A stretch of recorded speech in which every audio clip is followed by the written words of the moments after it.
Sir corona వచ్చి ఒక 2-3 years ప్రజల జీవితాల్లో ఏ విధంగా మార్పులు తీసుకొచ్చిందో మనందరికీ తెలిసిందే. సో ఒక రేంజ్లో భయపెట్టేసింది. సో ఇప్పుడు ఈ కరోనా కంటే ఇంకా భయంకరంగా ఉన్న ఒక వ్యాధి రాబోతుందని వరల్డ్ హెల్త్ ఆర్గనైజేషన్ ఒక డిక్లేర్ చేసింది సార్. మరి ఏంటి ఈ వ్యాధి, అది ఏ విధంగా కరోనా కంటే భయంకరంగా ఉంటుంది సార్, మీ ఒపీనియన్? WHO ఆయన డైరెక్టర్ జనరల్ మొన్న 2 రోజులకు ముందు, ఆయన పేరు టెడ్రోస్ గెబ్రెయేసస్.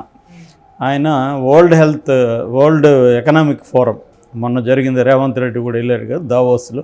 అది ముగింపు సభ సందర్భంగా దాదాపు 2-3 గంటలు డిసీజ్ ఎక్స్ అనే దాని మీద చర్చ నడిచింది.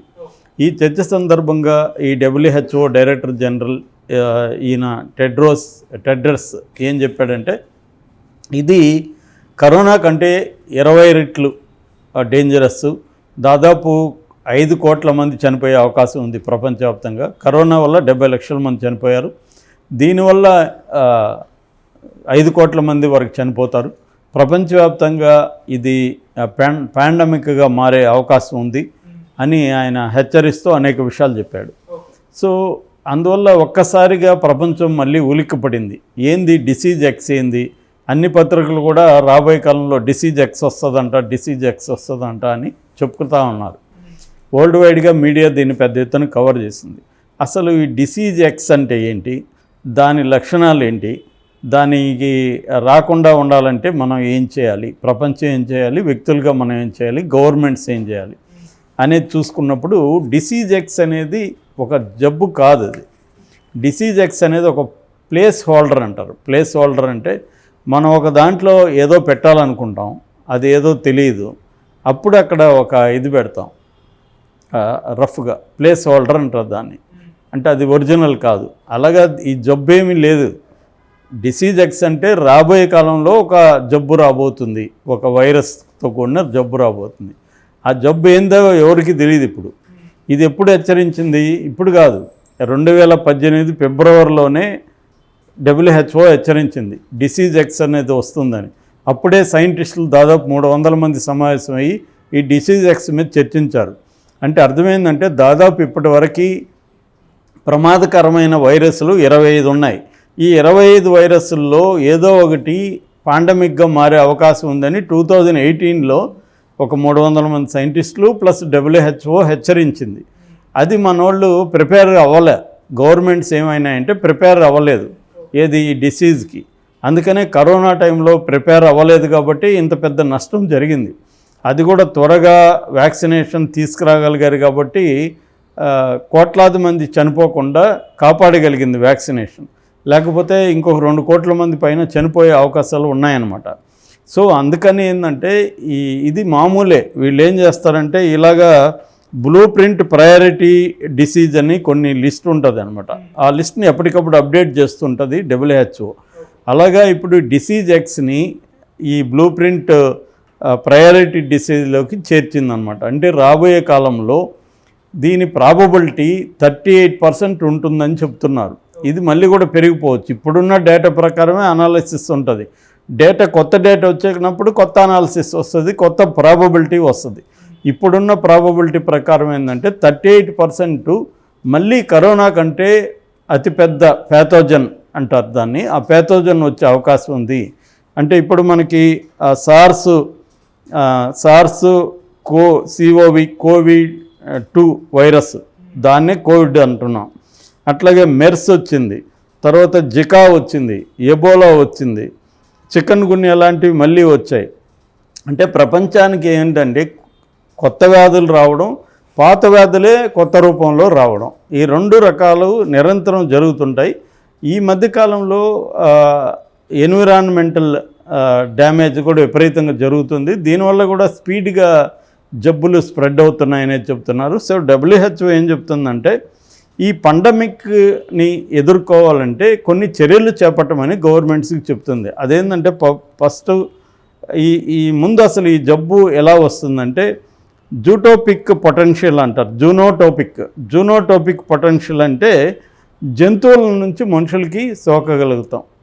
మనకి ఇప్పుడు కోవిడ్ కూడా అలాగే వచ్చింది, బ్యాట్ నుంచి ఇలాంటి వాటి నుంచి వచ్చి గబ్బిలం ఇలాంటివంటి. ఇదేంటంటే అన్నోన్ టు హ్యూమన్స్, ఇప్పటి వరకు హ్యూమన్స్కి రాలేదు కాబట్టి మన ఇమ్యూన్ సిస్టమ్ కూడా దీన్ని డీల్ చేయలేదు. ఇమ్యూన్ సిస్టానికి ముందు అలవాటు కావాలి. అది అలవాటు కాకుండా కొత్తదా వచ్చినప్పుడు అది కూడా చేతులు ఎత్తేస్తుంది, చేయలేదు. రెండవది ఇది ట్రాన్స్మిషబిలిటీ అంటారు. అంటే ఒకరిని అంటుకునే స్వభావం దీనికి చాలా స్ట్రాంగ్గా ఉంటుంది. గాలి ద్వారా అంటుకోవచ్చు, చేయి తగిలినప్పుడు అంటుకోవచ్చు, ఎక్కడైనా ఒక వస్తువుని తాగి ఆ వస్తువుని ఇంకొకరు తాగితే అంటుకోవచ్చు. మనం కరోనా టైంలో చూసాం కదా. అలాగా దీనికి ట్రాన్స్మిషబిలిటీ అనేది చాలా స్ప్రెడ్ విపరీతంగా ఉంటుంది. అందుకని వీళ్ళు ఏం చెప్తున్నారంటే, ఒకటి పబ్లిక్ హెల్త్ అనేది దాన్ని జాగ్రత్తగా చూసుకోవాలి. పబ్లిక్ హెల్త్ అనేది అప్పటికప్పుడు రాదు, అది కొన్ని ఏండ్ల నుంచి అది కన్స్ట్రక్ట్ చేసుకుంటూ రావాలి. మనకేమైందంటే ఈ ఎవరికి వారు సెల్ఫిష్నెస్ ఏ గ్రేట్ అనే ఒక థియరీ వచ్చేసింది. అంటే ఇతరులను నువ్వు పట్టించుకోవాల్సిన అవసరం లేదు, నిన్ను నువ్వు గొప్పగా చూసుకుంటే చాలు, అదే గ్రేట్ అని మనకు అనేక పర్సనాలిటీ డెవలప్మెంట్ పుస్తకాలు కానీ అనేక మంది మేధావులు వీళ్ళందరూ నూరిపోస్తున్నారు ఈ మధ్యకాలంలో. ఐఆమ్ యూనిక్ అని, నా ఇష్టం వచ్చినట్టు నేను ఉంటానని. ఇవన్నీ ఈ కరోనా వచ్చినప్పుడు నా ఇష్టం వచ్చినట్టు నేను ఉంటానంటే కుదరదు కదా. అప్పుడు నీ ఇష్టం వచ్చినట్టు నువ్వు ఉండడానికి లేదు. కాబట్టి అంతకుముందు కూడా నీ ఇష్టం వచ్చినట్టు నువ్వు ఉండడానికి లేదు. సమాజం అంటే సమాజంలో కొన్ని విషయాల్ని నువ్వు ఫాలో కావాల్సి ఉంటుంది. అందులో హెల్త్ కూడా అంతే. పబ్లిక్ హెల్త్ అనేది పబ్లిక్కి, పేదవాళ్ళకి కూడా హెల్త్ ఫెసిలిటీస్ని కల్పించాలంటే ప్రాథమిక ఆరోగ్య కేంద్రం నుంచి పెద్ద ప్రభుత్వ హాస్పిటల్ వరకు ఒక హెల్త్ సిస్టమ్స్ని, హెల్త్ కేర్ సిస్టమ్ అంటారు, ఈ పబ్లిక్ హెల్త్ కేర్ సిస్టమ్ని డెవలప్ చేయాలి. ఎక్విప్మెంట్ కావచ్చు, మందులు కావచ్చు, వీటి తయారీ కావచ్చు, ఇవన్నీ చూసుకోవాలి.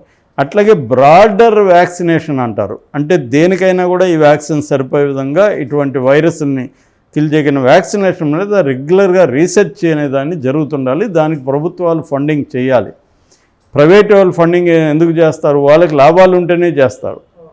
అట్లా కాకుండా ప్రభుత్వాలు ఫండింగ్ చేయాలి. అట్లాగే ధనిక దేశాలు మాత్రమే వాళ్ళ దేశాల్లో ఫండింగ్ చేసి వ్యాక్సిన్ని దాచిపెట్టుకుంటే కుదరదు. అది కూడా ఈయన చెప్పారు. ఈ డిస్పారిటీ, ఎకనామిక్ డిస్పారిటీ వల్ల కూడా ఈ ప్రాబ్లమ్స్ పెరుగుతున్నాయి. ఎందుకంటే ఒక దేశంలో నువ్వు వ్యాక్సినేషన్ చేసుకుని పెట్టుకుంటావు, కానీ ఇతర దేశాల్లో వచ్చినప్పుడు దాని ద్వారా నీ దేశంలో కూడా వచ్చే అవకాశం ఉంది. ప్రపంచంలో చాలా వేరే పేద దేశాలు, ఇటువంటి సాధించుకోలేని దేశాలలో జనం విపరీతంగా చచ్చిపోతారు ఎకనామిక్ డిస్పారిటీ వల్ల. తర్వాత రీసెర్చ్ అండ్ డెవలప్మెంట్ నిరంతరం జరుగుతూ ఉండాలి, దానికి ఫండింగ్ ఇవ్వాలి. తర్వాత ప్రివెంటివ్ కేర్ అంటారు. ప్రివెంటివ్ అంటే మన వ్యక్తుల స్థాయిలో చేతులు కడుక్కోవడం, శుభ్రంగా ఉండడం, హైజీనిక్ ఫుడ్ తీసుకోవడం, నానా చెత్త బయట తినకుండా మన ఇమ్యూన్ సిస్టమ్ని పెంచుకోవడం, ఒక హెల్తీ హ్యాబిట్స్ని ఇన్కల్కేట్ చేసుకోవడం, చిన్నప్పటి నుంచే హెల్త్ కాన్షియస్ని పెంచడం, అది ఇండివిజువల్గా చేయాలి. అట్లాగే గవర్నమెంట్స్ కూడా శుభ్రతను పాటించడం, స్వచ్ఛమైన ఎన్విరాన్మెంట్ని క్రియేట్ చేయడం. ఇప్పుడు ఢిల్లీ ఉంది ఫర్ ఎగ్జాంపుల్. ఢిల్లీలో ఎయిర్ పొల్యూషన్ అనేది అతి తీవ్ర డేంజరస్ స్థాయిలో ఉండేది. అంటే ఢిల్లీలో ఉండే ప్రతి ఒక్కరూ రోజుకి 5 సిగరెట్లు తాగుతున్నట్టు లెక్క అనమాట. తాగినా తాగకపోయినా నువ్వు 5 సిగరెట్లు తాగితే నీకు ఎంత ఎఫెక్ట్ ఉంటుందో ఢిల్లీలో ఉంటే అంత ఎఫెక్ట్ ఉంటుంది. హైదరాబాద్లో అయితే 2 సిగరెట్లు తాగుతున్నట్టు లెక్క. సో మనమంతా సిగరెట్లు తాగలేదు అనుకుంటాం, కానీ తాగుతున్నట్టే లెక్క 2. సో ఇటువంటి ఒక పొల్యూషన్ వల్ల కూడా ఈ జబ్బులు ప్రబలే అవకాశం ఉంది. సో రెండవది ఏంటంటే ఎక్విప్మెంటు, ఫర్ ఎగ్జాంపుల్ ఆక్సిజన్ ప్రొడక్షన్ని పెంచుకోవాలి ఎక్కడికక్కడ లోకల్గా. ఆక్సిజన్ నిల్వలు లేకుండా చాలామంది చనిపోయారు, మనం చూసాం మన కళ్ళ ముందు ఆక్సిజన్ లేక. ఎందుకంటే ఇదంతా కూడా రెస్పిరేటరీ సిస్టమ్స్ని ధ్వంసం చేస్తాయి. అందువల్ల ఆక్సిజన్ ఆర్టిఫిషియల్గా ఆక్సిజన్ని అందించాల్సి ఉంటుంది. ఇవన్నీ తయారు చేయాలి. అంటే వీళ్ళు ఏం చెప్తున్నారంటే 4 రకాల కేటగిరీస్ చెప్తున్నారు. ఒకటి నోన్ అంటే మనకు తెలుసని మనకు తెలుసు, దాన్ని నోన్ అంటారు. రెండోది నోన్ అన్నోన్, మనకు తెలియదని మనకు తెలుసు, ఆ విషయం మనకు తెలియదని మనకు తెలుసు. నోన్ అంటే మనకు తెలుసని మనకు తెలియదు. కొన్ని విషయాలు మనకు తెలుసుంటాయి, కానీ మనకు తెలుసని మనకు తెలియదు. అన్నోన్ అంటే మనకు తెలియదని కూడా మనకు తెలియదు. సో దీనికే ఇటువంటి రీసెర్చ్ సైంటిస్టులు వీళ్ళు మనకు తెలియదని కూడా తెలియని విషయాల్ని తెలియజెప్పడానికి ట్రై చేస్తుంటారు అన్నమాట. అందుకని గవర్నమెంట్స్కి వీళ్ళు WHO హెచ్చరిక చేసింది, ఇండివిజువల్స్కి చేసింది. మీరు ఎక్కడ పోయినా అవసరమైన చోట మాస్కులు వేసుకోండి, చేతులు ప్రాపర్గా చేతులు కడుక్కోండి, ఇటువంటి ప్రోటోకాల్స్ అంటాం, హెల్త్ ప్రోటోకాల్స్ని ఫాలో కండి. అట్లాగే గవర్నమెంట్కి రెడీగా బెడ్స్ని పెంచుకోవడం, ప్రభుత్వ వైద్యశాలల్ని బాగా డెవలప్ చేయడం, ఆక్సిజన్ నిల్వల్ని పెంచుకోవడం, ఈ తర్వాత పీపీఈ కిట్లు అంటారు కదా అవి పెంచడం, తర్వాత టెస్టింగ్ కిట్స్ని రెడీ చేసుకోవడం. అంటే నువ్వు ఎప్పుడే ఎపిడెమిక్ వచ్చినా రెడీగా ఉండాలి డీల్ చేయడానికి. అది రెడీగా లేకపోతే మాత్రం దాదాపు 5 కోట్ల మంది చనిపోయే అవకాశం ఉంది ఈ రాబోయే కాలంలో అనేది చెబుతున్నారు. వీళ్ళు భయపెట్టడానికి కాదు, హెచ్చరించడానికి చెబుతున్నారు అనేది మనం అర్థం చేసుకోవాలి.